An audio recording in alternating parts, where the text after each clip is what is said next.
وسلم کا طریقہ ہے، اور سب سے برا کام وہ ہے جو دین میں نیا پیدا کر لیا جائے، اور ہر نیا کام جو دین سمجھ کر کیا جائے وہ بدعت ہے، اور ہر بدعت گمراہی ہے، اور گمراہی کا انجام جہنم ہے۔ پھر شیخ صاحب نے ذکر کیا کہ لوگوں خیر اور بھلائی کے کام میں آگے بڑھنے اور پیش قدمی کرنے کی کوشش کریں، کیونکہ یہ اچھا عمل ہے اور اللہ کو محبوب ہے۔ پھر ذکر کیا ابو ہریرہ رضی اللہ عنہ کے تعلق سے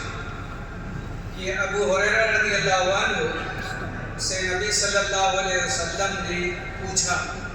بلکہ اور صحابہ بھی موجود تھے، آپ نے پوچھا کہ یہ کلمات کون یاد کرے گا مجھ سے اور کون لے گا؟ تو ابو ہریرہ رضی اللہ عنہ نے کہا کہ میں لوں گا، کیونکہ ابو ہریرہ رضی اللہ عنہ ہر خیر میں اور ہر بات کو یاد کرنے میں پیش رہتے تھے۔ اور ایک بار تو جب نبی صلی اللہ علیہ وسلم نے ان سے کہا کون لے گا یہ، تو ابو ہریرہ رضی اللہ عنہ نے کہا کہ میں، اور پھر انہوں نے اپنے دامن کو پھیلایا اور پھر اسے سمیٹ لیا اپنے سینے تک، تو اللہ رب العالمین نے ان کے سینے کو کھول دیا۔ اب وہ جو کچھ پڑھتے تھے سب یاد ہو جاتا تھا اور کچھ بھی نہیں بھولتے تھے۔ اور اللہ کے نبی صلی اللہ علیہ وسلم نے فرمایا کہ کون ہے جو آج روزہ رکھ کر صبح کیا ہے؟ تو ابو بکر رضی اللہ عنہ نے کہا کہ میں۔ پھر نبی صلی اللہ علیہ وسلم نے پوچھا کہ کس نے مریض کی عیادت کی ہے؟ ابو بکر رضی اللہ عنہ نے کہا کہ میں۔ پھر آپ نے پوچھا کس نے مسکین کو کھانا کھلایا ہے؟ ابو بکر رضی اللہ عنہ نے کہا کہ میں۔ پھر کہا کون جنازے میں شریک ہوا ہے؟ ابو بکر رضی اللہ عنہ نے کہا کہ میں۔ تو نبی صلی اللہ علیہ وسلم نے فرمایا کہ جس شخص میں یہ خصلتیں جمع ہو جائیں وہ جنت میں داخل ہوگا۔ تو لوگوں اپنے رب کی مغفرت کے لیے دوڑو اور کوشش کرو، اور اس جنت کے لیے جس کی وسعت اور کشادگی آسمانوں اور زمین کی وسعت و کشادگی ہے، اور وہ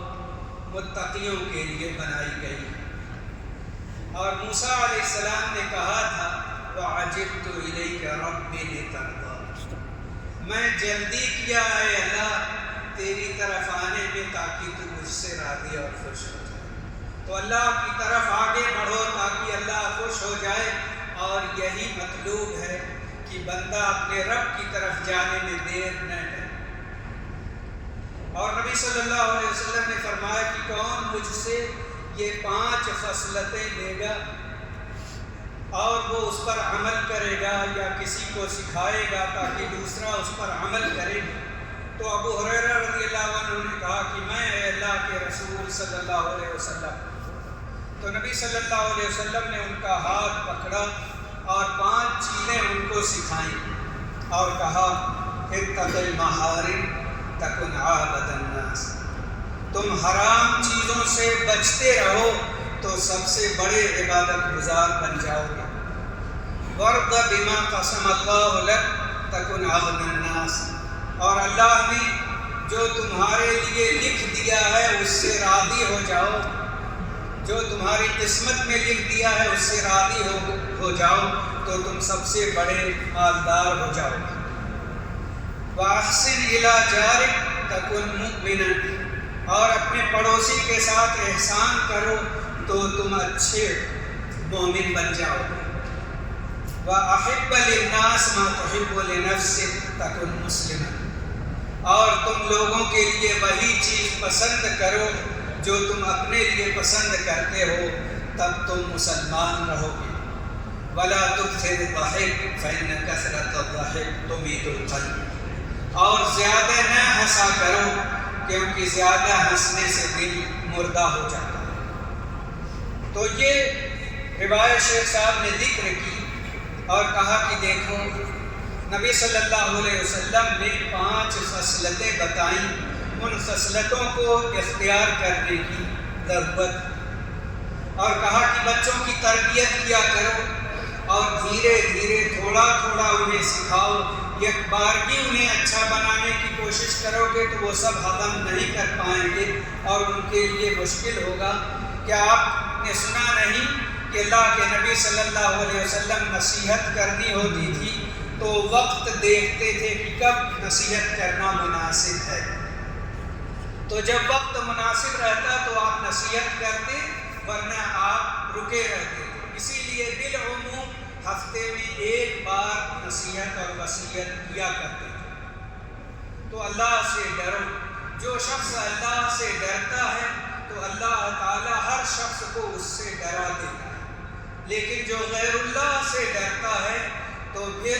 اللہ رب العالمین سب کو اس پر شیر بنا دیتا ہے اور کوئی اس سے نہیں ڈرتا۔ اللہ تعالیٰ نے کہا قُلْ إِنَّمَا حَرَّمَ رَبِّيَ الْفَوَاحِشَ مَا ظَهَرَ مِنْهَا وَمَا بَطَنَ۔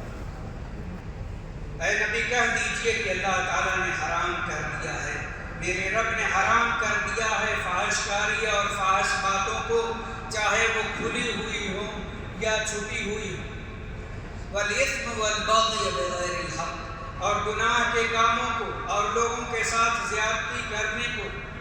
یہ بھی حرام کر دیا ہے۔ وَأَن تُشْرِكُوا بِاللَّهِ، اللہ کے ساتھ شرک کرنا یہ بھی اللہ رب العالمین نے حرام قرار دیا ہے۔ وَأَن تَقُولُوا عَلَى اللَّهِ مَا لَا تَعْلَمُونَ، اور جو بات تم نہیں جانتے وہ بات اللہ کی طرف منسوب کرو اور کہو یہ اللہ کا فرمان ہے، یہ اللہ کا حکم ہے، حالانکہ تمہیں اس کا علم نہیں ہے، ایسا کرنا بھی حرام ہے۔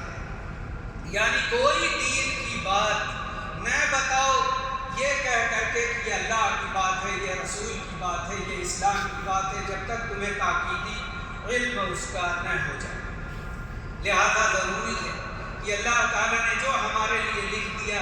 اس سے ہم راضی رہیں، کیونکہ مالداری تو نفس کی مالداری ہوتی ہے، زیادہ پیسوں سے کوئی مالدار نہیں ہوتا،